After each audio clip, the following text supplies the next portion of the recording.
All right. All right, perfect. All right, everybody. Thank you so much for joining from the first session. Today, I am joined with David Taft and Mike Barone from Canature WaterGroup. They're going to be presenting on water treatment solutions for health and safety. Or sorry, let me actually get that correctly. Sorry, it's water treatment All right. solutions for health concerns.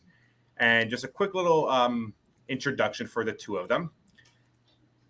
So, with over 40 years of water treatment experience, David Taft has worked with some of the industry leading companies providing technical training virtually.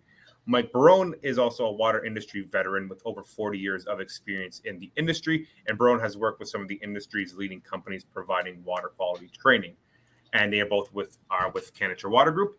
And again, like always, if you guys have any questions, please write your questions down in the chat here. I will be moderating the chat and making sure that any questions you guys have will be answered by Mike and David. Again, if there's any visual or audio issues that you guys are experiencing, just simply refresh the page. That normally is a pretty good troubleshoot solution. So, without further ado, I'm going to hand it off to Mike and David. And please, guys, stick around and yes, ask your questions so we can have a nice interactive session. So, Mike, Dave, off for you guys. All right. Hey. Well, All let's get right. started, Mike. Okay. And there again, if you have any questions, ask them throughout. We're happy to take them as we go.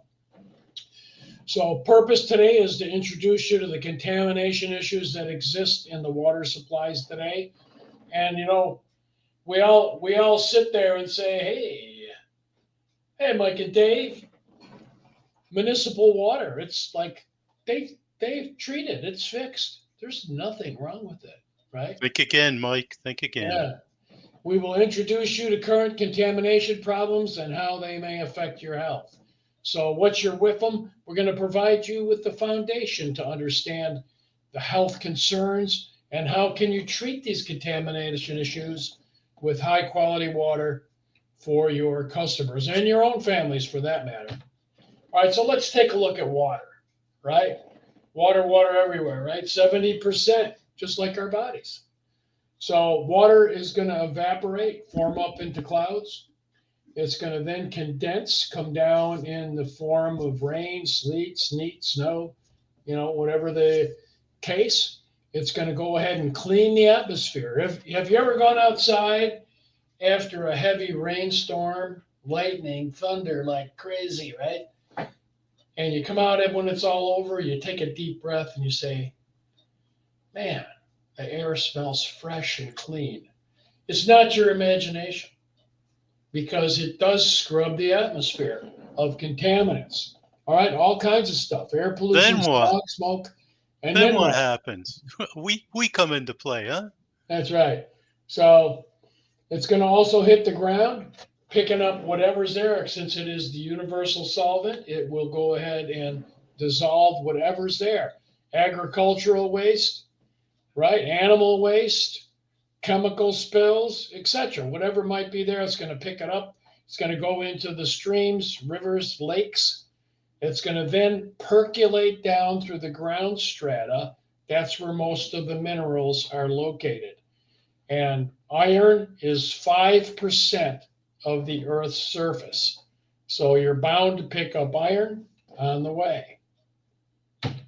So, Dave, you want to take this utility slide here? Yeah. So this is kind of the anatomy of a utility treatment center, and so it starts out with the collection process.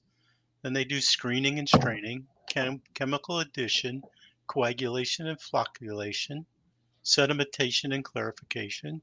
Then they're going to filter, disinfect, storage, and then you'll be distributing it out to the masses. And remember, what our intent here is not to downplay the municipal water treatment because they do a great job of making water for the masses. Right, Mike? That's right. Well, and you're going to have some chemical additions, do you not hear, Dave? Absolutely. So you take a look here and you'll see that there's some alum or chlorine dioxide being added, depending on the makeup of the water, and you'll see downstream there's more, right? Some more chlorine. So a lot of areas they're still using fluoride, even though I think you're going to see that being less and less over time. but there might be a little caustic soda or some orthophosphates in the water. We've come across all these over the years.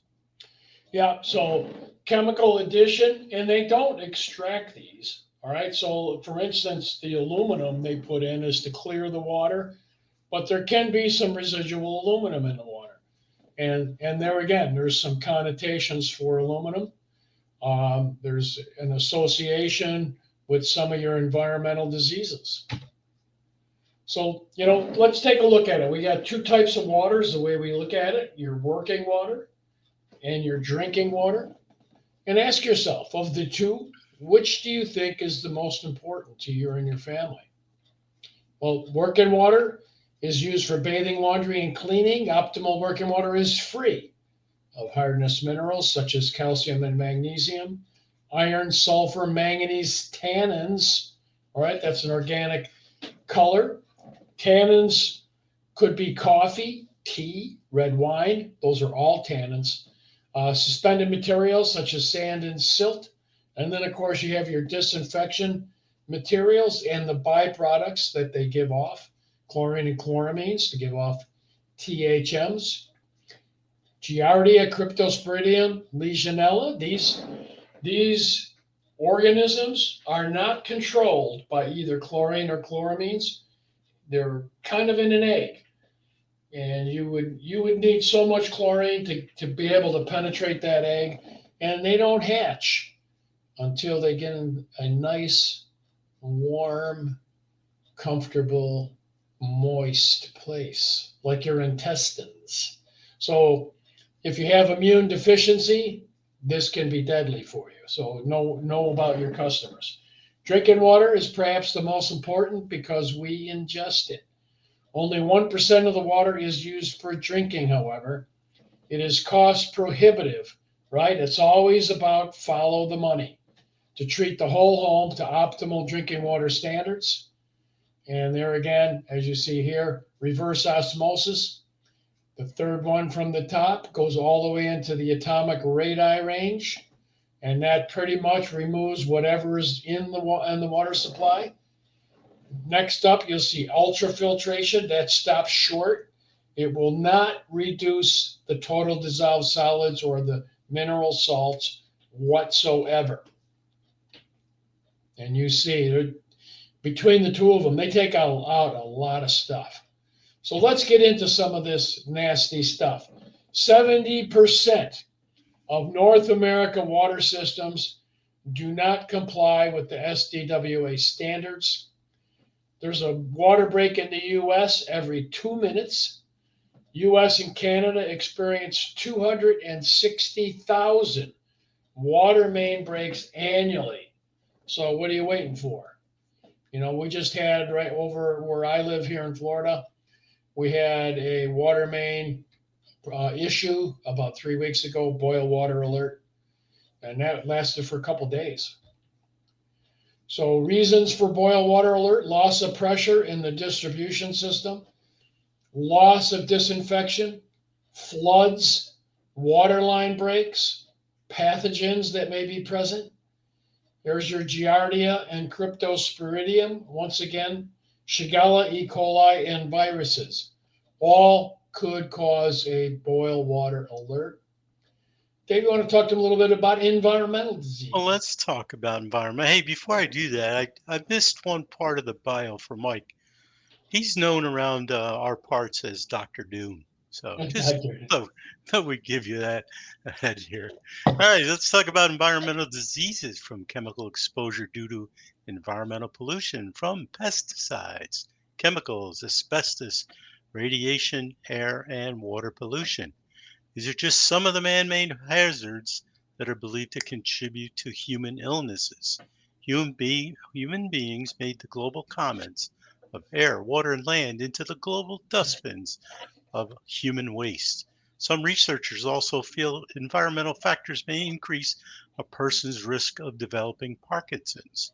It's also suggested that pesticides and herbicides used in farming and traffic or industrial pollution may contribute to the condition.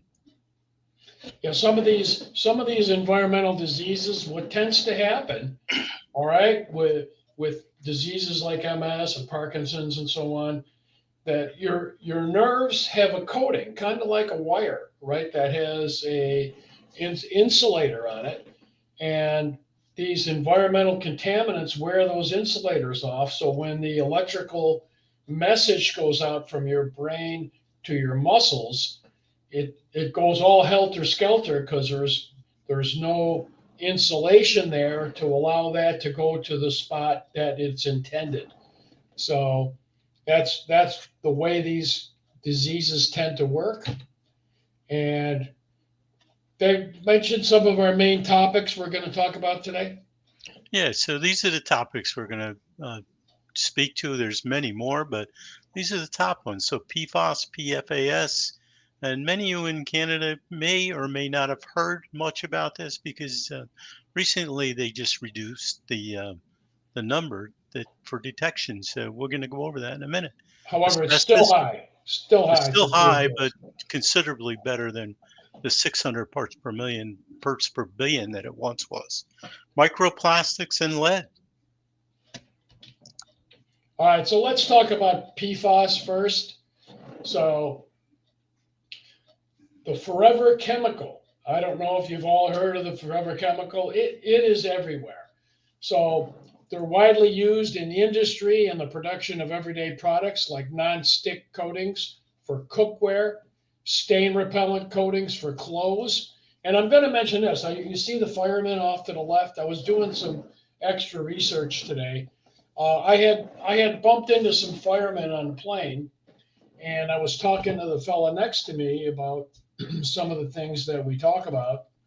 And the fireman taps me on the shoulder. He says, they're doing an investigation with us that PFAS are coming off of our firefighting gear, and because of the fact that we sweat underneath the firefighting gear, it opens up our pores, and we're 400 times more susceptible than the average person to this cancer causing chemical. So, be aware that these products are in non-stick coatings for cookware, stain repellent coatings for clothes, carpeting, detergents, cleaning products, and firefighting foams.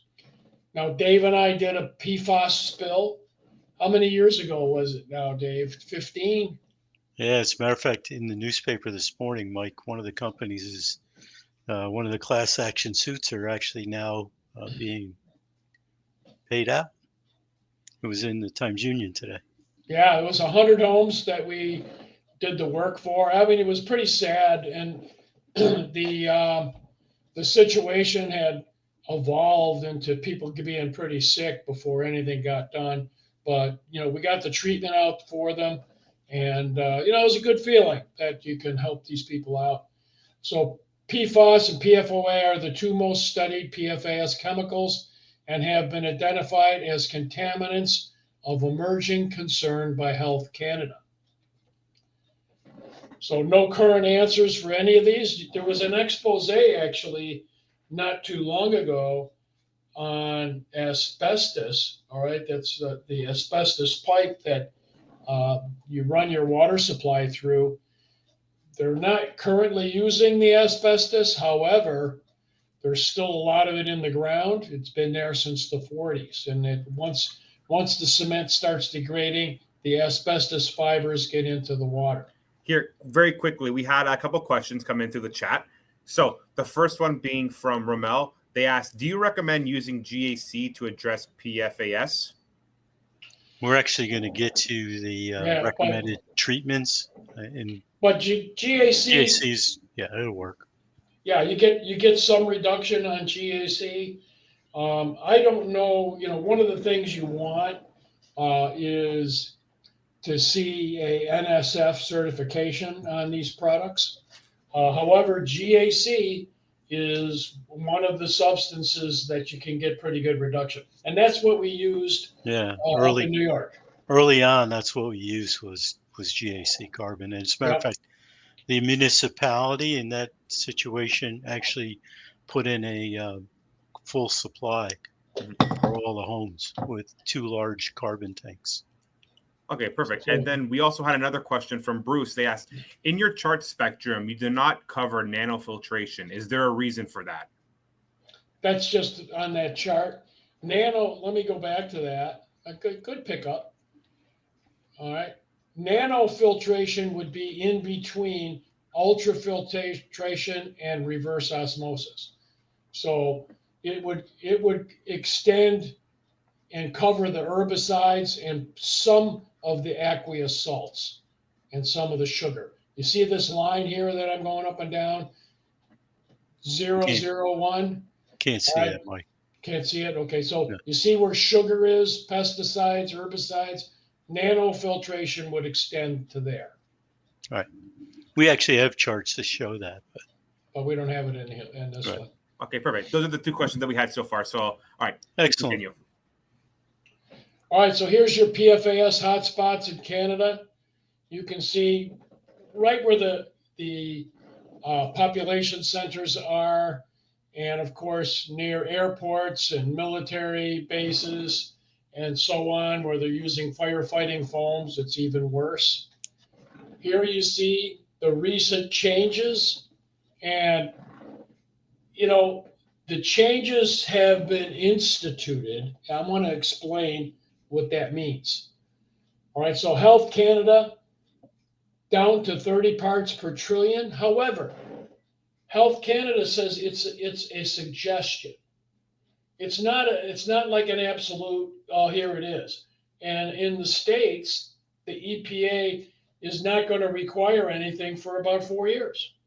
Right. So even though they've made these changes, it's not like they happen today. All right, you can grow cobwebs waiting for it to happen. And none of this has been banned from industry. None of it. So what are they? Perfluoroalkyl substances, a general term for over 4,000 synthetic chemicals that have been used since the 40s to repel water, oil, grease, and stains. It is found all over the place. Clothing, makeup, food wrappers. You go into Mickey D's, guess what? Their wrappers have PFAS on the inside so the food doesn't stick to it. Non-stick cookware, carpets, car seats, firefighting foams, and because of their extensive use, they're in the rainwater, they're in the lakes, they're in the oceans, they're everywhere. Mike, So we even found it in dental floss, in that's the right, dental floss. Easy Glide stuff. So water, air, fish, and soil, unfortunately, it's found in all of them. All right, you want to talk a little bit about the health effects there, Mr. Doom? Yeah, let's take a look, Mr. Doom. Here we go. So some of the health effects are testicular, liver, pancreatic cancer, pregnancy-induced hypertension, preeclampsia, liver damage, increases in cholesterol, increases in risk of thyroid disease, decreased antibody responses to vaccines, increased risk of asthma, increased risk of decreased fertility, small decreases in birth weight, and endocrine disruption. And from the serious health effects, PFAS are highly resistant to degradation in the environment and thus included in a list of forever chemicals, meaning that once it gets into the ground, it doesn't go away. So, and I just want to mention the decreased fertility. This is, I've read all kinds of things about our birth rates. All right, all of North America birth rates are way down. You have to have 2.1 replacement for children, and U.S. and Canada are running around 1.1. Europe the same. So I'm not saying that necessarily PFAS is the main cause or the main, anything like that. However, it is a contributing factor. So somebody asked the question before, how do you treat it? Activated carbon, particularly granular activated carbon or GAC, is a primary method for reducing PFAS in water. GAC works by adsorption. All right, in other words, it sticks to the surface. This process removes the PFAS from the water, effectively reducing their concentration. Under sink RO. All right, this is, we do have one that's certified, effective against long and short chain PFAS, practical, and somebody mentioned nanofiltration, that will do it too. And obviously they also have carbon along with their membranes. So, you're getting a couple of different methodologies here. So easy to maintain. It's existing systems can be tested to add to the performance claim. So, Make sure you have a performance claim. It should be third-party certified, right? and it's NSF 53 is the designation. All right, we're going to move into microplastics next. And I want to say this. This is a little footnote. I don't know if I put it in. However, just the plastic bottles made in 1 year, if you put them end to end, you could go from the Earth to the moon 50 times. Wrap your head around that one. Dave, you want to talk about this intro here? Yeah, let's talk about very little plastics recycled. Humans can also develop some health conditions because of plastic. And here's some of the adverse effects: asthma, pulmonary cancer due to inhalation of poisonous gases, liver damage, nerve and brain damage, kidney diseases. Over the last decade, humans have dumped tons of plastic garbage into the ocean. Around 580,000 pieces of plastic per square kilometer were found in the. And in the Pacific, I want to say there are 2 islands in the Pacific Ocean, the size of Texas. You can actually walk on them. They have animals living on them. They have rivers and streams. It is like, what? You can see it on Google. It's like, oh my God. So, health effects of microplastics. Humans also can develop health conditions because of plastic. Here are some adverse health effects caused by plastic: asthma, pulmonary cancer due to the inhalation, liver damage, nerve and brain, and kidney disease. Treating microplastics, there again, you're going to see a lot of similarity with what works when to take this stuff out. To remove microplastics from drinking water, use a water filter with advanced filtration like reverse osmosis, ultrafiltration, microfiltration, or nano, which can effectively capture tiny plastic particles by filtering through fine membranes. Also, boiling the water before filtering can also significantly reduce microplastics. This is an expose done by CNN. Actually, it was very well done. This is the link. So you can, I recommend highly watching it. They did a nice job. And they're being found in fish and all kinds of products, including our meat products. Even though it's organic, it doesn't stop them from eating plastic. So, and in the CNN expose, they say it takes up to 1 week. You eat a credit card worth of plastic. Think about that. All right, Dave, want to talk a little bit about recycling? Yeah, so recycling. So, Mike, you spent some time in Canada and you were a professional sorter. I absolutely was. You had all of the bins that are aforementioned here. And, here we only have one bin, but I've actually seen our garbage company come through and the truck comes back down the other side of the street and back around. He picks up the garbage and puts the recyclables all in one. Must be single stream, right? Look at it. Recycling efforts are not enough to solve this problem because very little plastics actually recycled. Yeah, it's this chart here. It says 9% right now currently. That's it, 9%. So it's a mess. It truly is. Now some companies are starting to switch. Dave took some of these pictures in Europe. They're going from plastic bottles to glass on his trip last year, and you can see here. This is a real mess. This is, I believe, down in Colombia in the middle picture. And here's a big company, Culligan, starting to change to some aluminum, which is nice to see. All right, so how do you treat microplastics? Some of the similar stuff, right? And not to necessarily just talk about our products, but there again, reverse osmosis, nanofiltration, ultrafiltration, carbon. The unit on the bottom is carbon and a water softener. That's a combination unit. These are very effective for all of the things we're going to go through today. So treating microplastics involves a combination of reducing their entry into the environment and removing them from the water sources. Methods include using specific water filters, implementing bioremediation techniques, and promoting sustainable practices. You know, back in the 90s, all this stuff was made of glass. It seems like we did okay. All right. But there again, follow the money.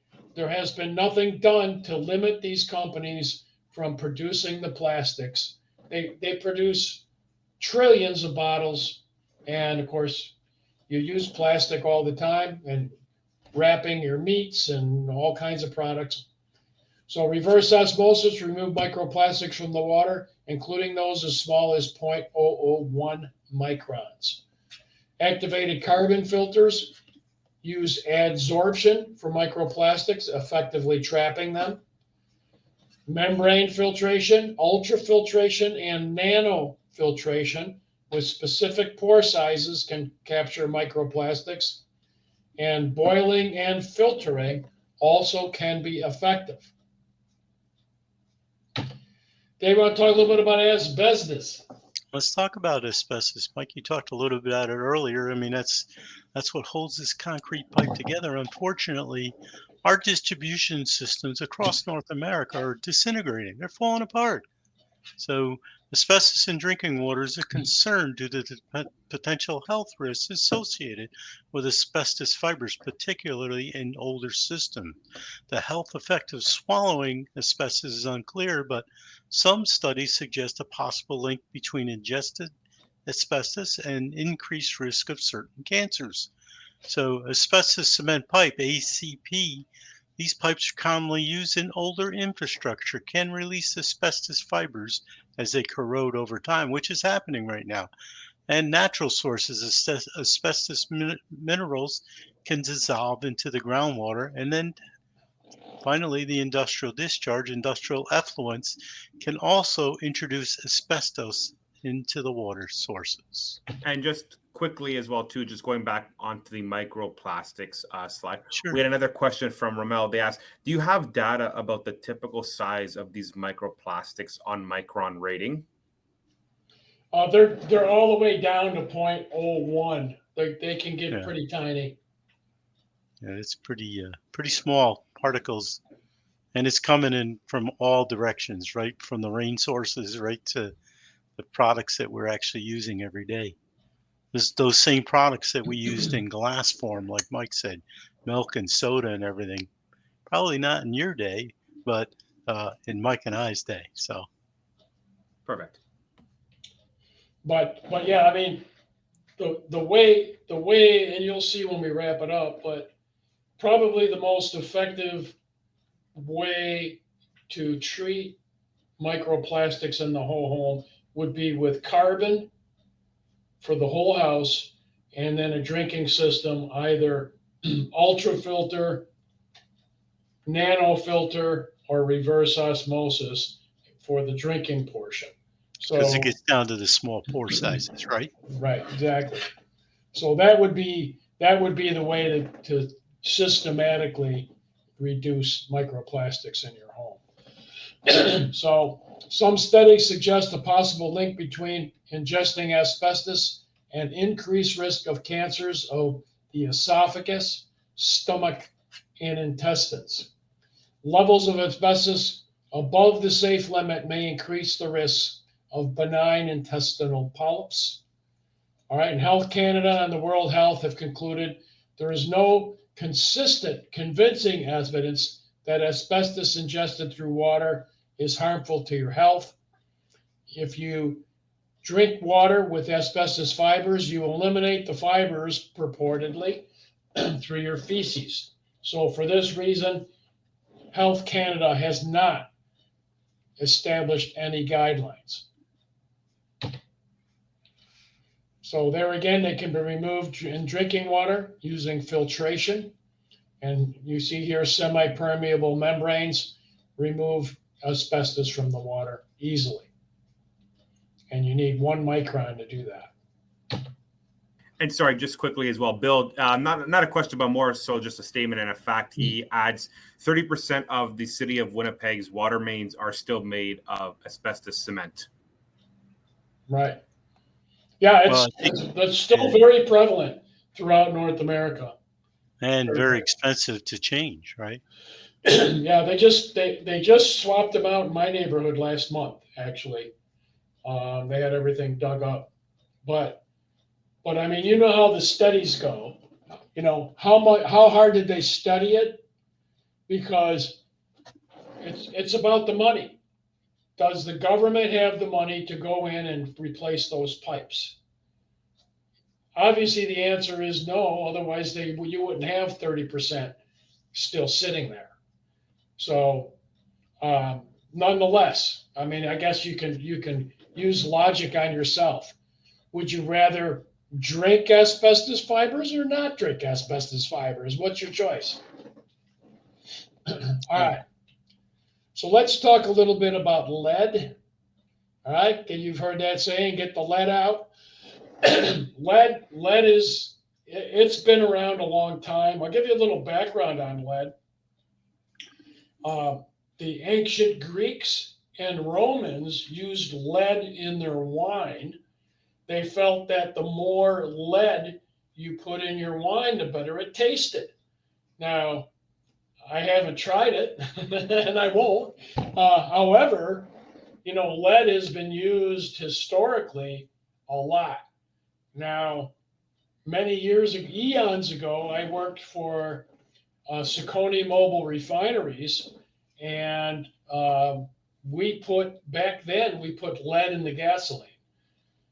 There was lead in the paint.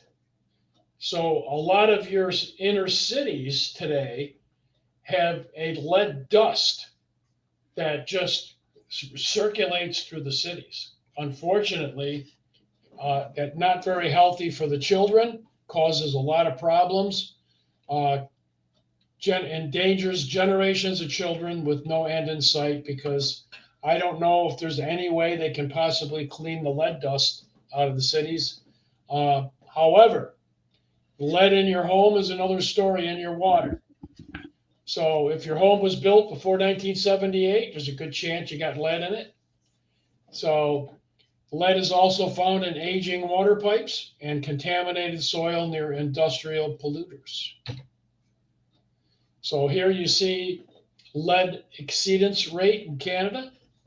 You see that all along. You see over in Edmonton, 30%, right? So quite a bit. But you can reduce your exposure to lead. We have a new certified unit out. This is an inline filter for lead. Also takes out other materials besides lead. But lead in drinking water can be addressed through a combination of preventative measures, such as flushing the pipes. In other words, if you were going to do a lead test in your home, you take the first draw of the morning. You don't run the water first. That's the way you test for lead. You want to see if it's coming off the pipes or wherever, as opposed to testing for other substances where you want to run the water for like 5 to 10 minutes. So flushing the pipes can help. For more persistent lead contamination, reverse osmosis and other water treatment technologies are available. This is our newest inline filter here. It's called the PLR 110, ultra high performance. It uses activated carbon. All right. Whoever asked that question early on, you were onto it, man. Right. Also takes out VOCs, trihalomethanes, THMs, and chlorine. And if you remember the train wreck in Palestine, Ohio, I don't know if you all recollect that. And the government told everybody in Ohio, don't worry about it. It's fine. No problema, amigos. And all these people have come down. A lot of people have come down with cancer and stuff. That wasn't true. If they would have had carbon on their home, they would not have had the health issues. And quickly as well, too, we have a question from Peter. Peter's asking, is the industry doing anything to advocate for replacement of lead service lines? Last year, I fought my municipality who were encouraging me to do a portal service line replacement. Ontario does not even adopt the national standard and is not obligated to inform affected addresses or provide filters. It seems like a big opportunity for the industry. Well, I would just say that CWQA would be a great source to promote that. Where I live in upstate New York, they just went through our town and the municipality where our water comes from, and they've replaced all the lead lines, all the lead service lines in all those areas. And I think they did the same thing with you, Mike, right? Yeah, yeah, that was just done recently. In But Florida. here's the thing. It's a great opportunity for private industry. However, you're right back to the fact who's going to pay for it. Right. It's about the money, and all this stuff that we go through. And I'm going to say this. All right, not that don't take me wrong. I'm not anti-government. I'm not. I am not pointing a finger at the government because they have to use our taxes to do the best job they can. All right, I'll put it in that kind of a picture for you. However, why has plastic not been banned? Why has PFAS not been banned? They're still producing this stuff. So that's the thing that gets under my skin is that we're not banning these health risks, and we're having to do what we're showing here to protect our families and our customers' families so that they don't get sick. I mean, it's actually, think about it, it's on our shoulders. Well, and that's the whole idea here of making you all aware that municipalities are doing a great job with their resources to make water safe, microbiologically safe for the consumer. However, once it gets to the house, there's things that the consumer can do, and there's opportunities in water treatment that will actually help And your what customer. and there's another issue. We mentioned several times that carbon is a good medium for removing a lot of these materials. So if the municipalities were to do this, the government has not given them any direction on what do they do with the contaminated material that was used to remove it. Right. There's no guidance yet. Now that it's concentrated, right? That's right. So chromium, you remember the Aaron Brockovich movie years ago? All right, all these people got sick. Well, guess what? It didn't go away. You see here on the right, this is the Canadian chromium spills. Pretty prevalent. So health effects of chromium, Dave, give them a rendition of this Sure, one. let's talk about this. Occupational asthma, eye irritation and damage from perforated eardrums, respiratory irritation, kidney damage and liver damage, pulmonary congestion and edema, upper abdominal pain, nose irritation and damage, respiratory cancer, and skin irritation. So there's a little illustration over on the right with the carcinogenic effects, the respiratory effects, the renal effects, etc. Yeah, so I mean, there's a lot of bad stuff. So don't think that because you have municipal water, everything's hunky dory. So how do you treat chromium? Right back, reverse osmosis, and ion exchange actually is fairly effective. RO systems use a semi-permeable membrane to filter out dissolved contaminants. They're known for their high effectiveness in removing chromium. Ion exchange treatment units, specifically those using strong base resins, are also effective in removing chromium. So chlorine and chloramines, here's the bottom line. We have to use them. We have to kill the bacteria in the water, the E. coli and so on. If we didn't do that, it would really be a catastrophe. So you have to take the lesser of two evils. And of course, there is byproducts. You have here THMs or trihalomethanes. That's chlorine reacting with organic matter. And chloramines, that's a spiffy thing. This is one of Dave's pet peeves. They went and switched to chloramines because the trihalomethane level went down. So in a lot of areas, they switched to chloramines because there was no regulations.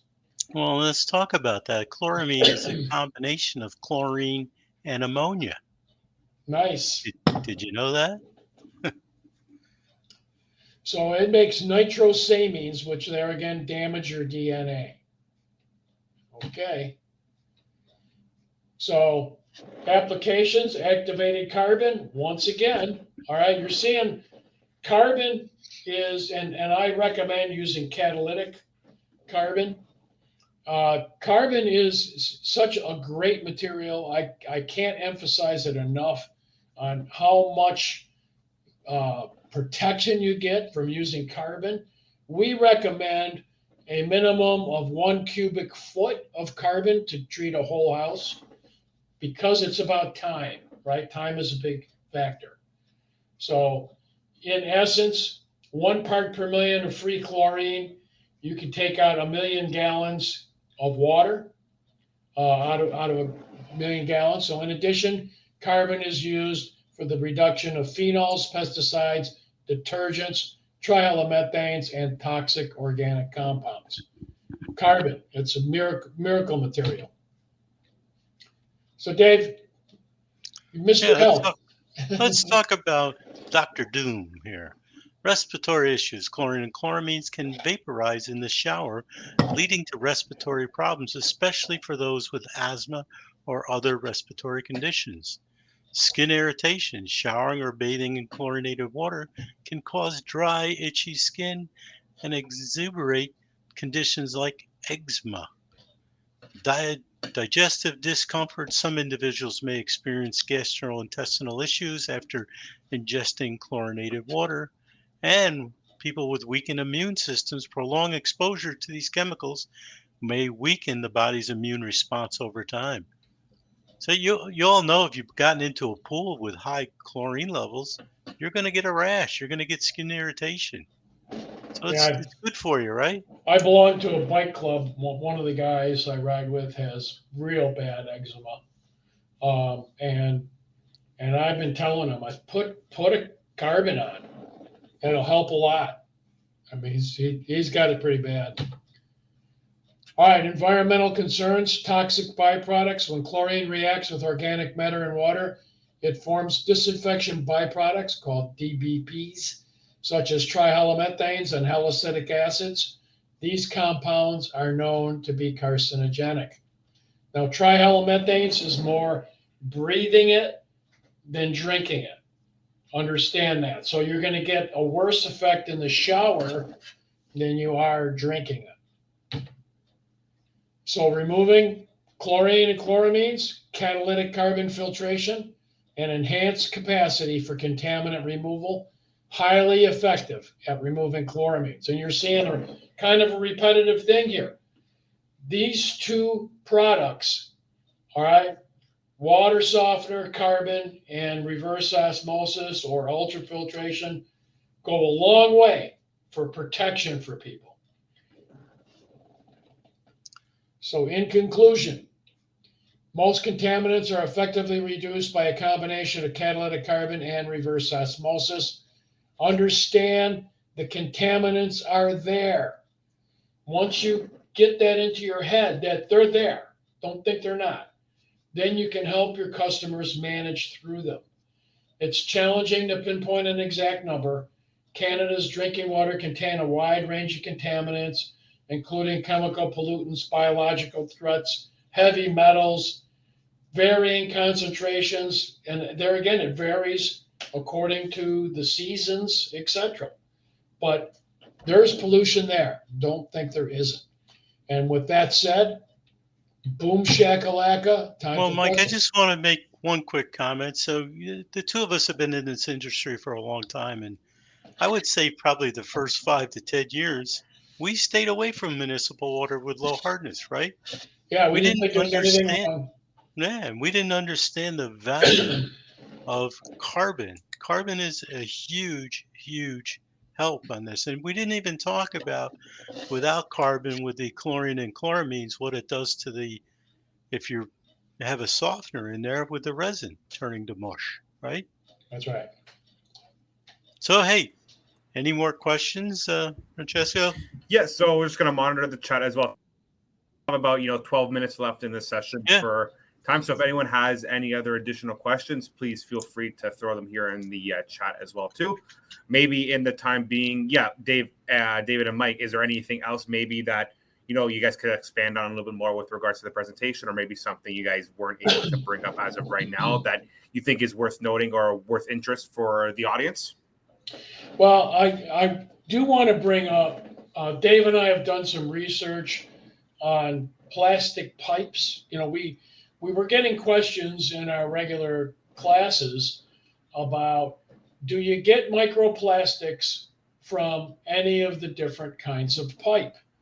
And Dave's pretty knowledgeable on a lot of this stuff. I'd say, well, do you get microplastics from PEX pipe, or right? Dave, give him a little rendition of that. Yeah, I mean, so everybody's switching. Like almost every new home today is being built with PEX, right? Because it's easier, it's quick. But guess what? It's susceptible to chlorine and chloramine degradation as well. So all of those plastics out there over time, they're going to break down as much as has that effect on copper pipes. Well, it will create the chloramines will create pinhole leaks in it. The plastic eventually is going to become brittle and break down and start to leak. So understand that that's not the forever pipe. Yeah. It's the plastic pipes in the homes that we've switched to them, thinking, right, that this was going to be the fix all on homes, but now we find that we're getting microplastics off of your internal piping system, and that even makes it more difficult to treat because you can't put carbon on in the beginning of the entry, because now you got all this plastic pipe throughout the whole house. Right. So, the only thing you can do, obviously, would be a filtration system for the drinking water, or you can certainly replace that plastic pipe and go back to copper.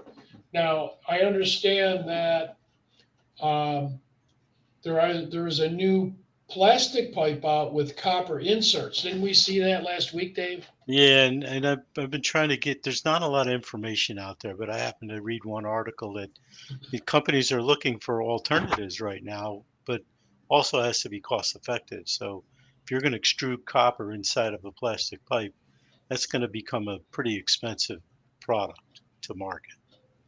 And we have a couple of questions coming in here from the chat. So thank you very much, guys. So the first one is from Bruce. Yes, is a carbon block any good for removal in a residential situation? Double sump versus single? Go ahead, Dave. Yeah, I'm Mike put up a slide there and he talked about contact time. So with catalytic carbon, anyway, carbon block is going to create a very, very slow. You're only going to get, what's it, about 3 to 5 gallons a minute through that, Mike? Carbon block. Yeah, well, it depends on the carbon block. We have a segment that we do on inline filtration and how much time goes through it. If you recall, I mentioned 1 cubic foot of carbon. That gives you 3 gallons a minute. Now, there are some carbon block that are certified for up to 6 or 7 gallons a minute, but it would, like you mentioned, probably be a double sump, maybe two 20-inch carbon blocks to be able to get the velocity that you're looking for a whole house. Much easier to do carbon block for a point of use rather than a point of entry. And we also had another question from Chris. He asked, what is the best way to remove fluoride in water? There's a couple different ways. One is there is a special carbon. It is made from bone char, all right, basically cattle bones, and that's very effective at removing fluoride, bone char carbon.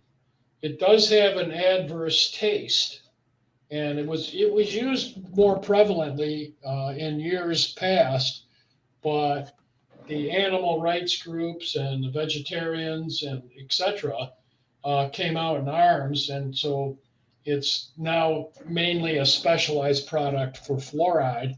Or, all right, the other thing would be reverse osmosis because it's a salt. So if you remember the chart I showed you earlier, salt you would need nanofiltration or reverse osmosis to take care of fluoride. Mm-hmm. And I'm not a fluoride advocate, just so you know.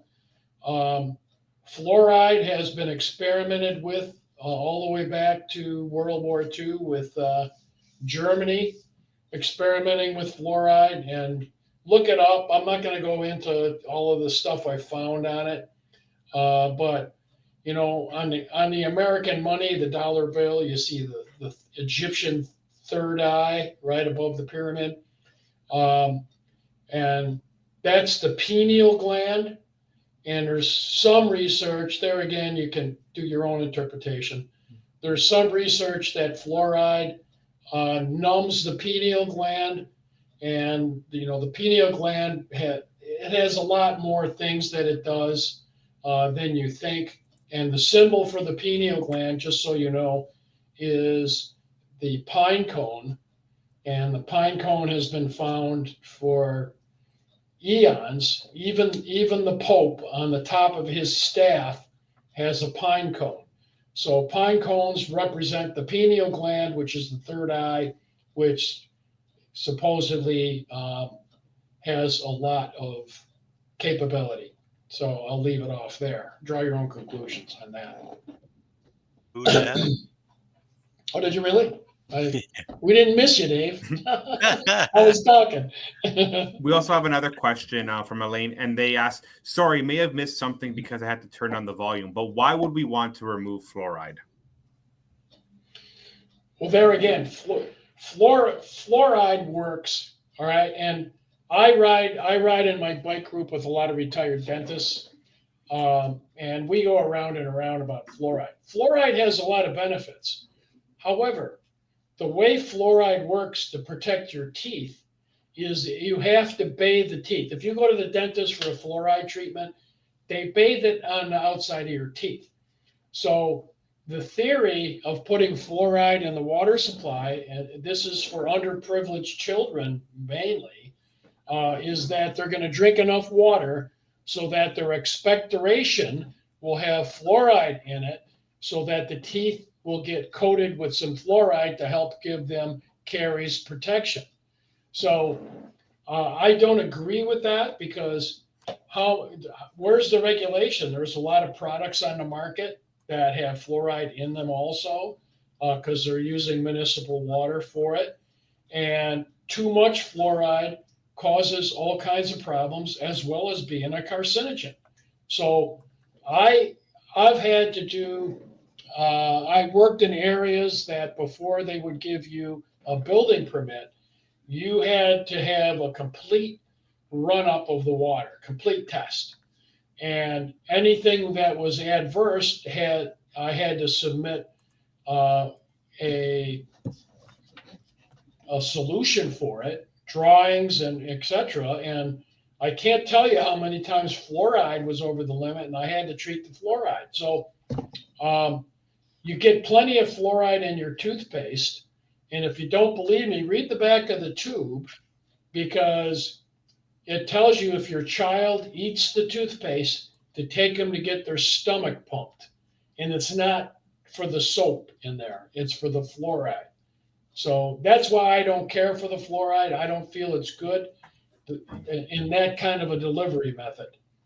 So I think if you're concerned, and there again, it's for underprivileged children that this is designed for. So because they're not getting the dental caries that they should get, and I just don't think that feeding the whole population fluoride is the answer. Mm-hmm. All right, perfect. We'll give it a couple more minutes just to see if any more questions come through. We have about 4 minutes left. And while we wait for some questions, just to give the audience again a reminder. So after our whole technical train day event, as an attendee of this event, you can still access the video recordings of these sessions up to 30 days after the event. Also, we will be posting the recordings of these presentations on our YouTube page, so you can always find the video recording of the session there. And also, in the next edition of our magazine and our July-August issue, each presentation here will be turned into a written article as well, too. So you can find this presentation will live on in many different forms, and you can always find this presentation after you're done attending the live session right here. And as we mentioned before as well, Mike and David are both with Canature, and they also do webinar trainings as well. So Mike and Dave, did you want to maybe touch a little bit on that, of where potentially people could find you as well if they wanted to attend one of those online absolutely. Sessions? So we do a series of trainings. We do a basic level training. So if you were to go on to our website, depending on the brand you're using, or are interested in further training, go on to our website, sign up for the training. We do a basic level training, and once you complete that, you'll earn a prize. We actually give a water softener away if you complete all 10 sessions, do 8 out of 10 live sessions, and get an 80% on average on the tests. And then you become certified with our company. You'll get invited to our 3 advanced series programs, one being advanced, one being a professional series, and the final one that we're just about, the ink is starting to dry on, it's called an expert series. So what's involved in all of those? The advanced series, we take a deeper dive into installation, different products, the water constituents. We get into a little bit. Problem water, Yeah, a agriculture. lot more problem water. We get into filtration, cartridge filtration, very, very deep, because how these were born was people that took the basics, said, "Hey, I want to know more about cartridge filtration." Well, that took us a while because we didn't know what we didn't know, right? So by us doing the research, and we've gotten some really good accolades, then our professional series, we take a deeper dive into commercial. And how do you how do you approach the commercial market? What do you say if you go into agriculture? What questions you ask? What's important to the farmer, right?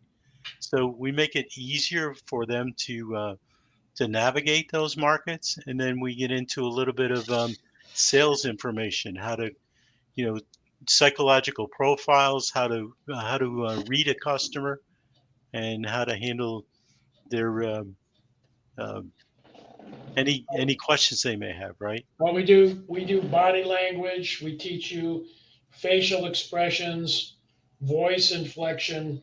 So we have segments on all of this, personality types, and we get into agriculture. So what if you were to go to a bovine farm? What kind of water do they require? How about a dairy farm? What kind of water do they require? Mm-hmm. Chicken ranches, and so on and so forth. So we break it all down. Car washes, we get Yeah. into microbreweries, cannabis. They're all huge industries today. Perfect. And And people stay away from them because of the unknown, right? They don't know what to say. Who to see. yeah, So, just because we're coming to the end of the session time, yep. we posted the link for the training that's there in the chat as well, too. We want to thank Mike and Dave for taking time to do this presentation. Up next, we will be having the presentation from Ron Blutrich. He is the CEO of Clear Inc. His session will be on UV solutions for high rise, and stick around for that one because he's going to talk also about a personal experience that he had with a waterborne parasite. So again, Mike and David, thank you so much for your presentation, and we'll see everyone in the next session. Thank you. All right. Thank you.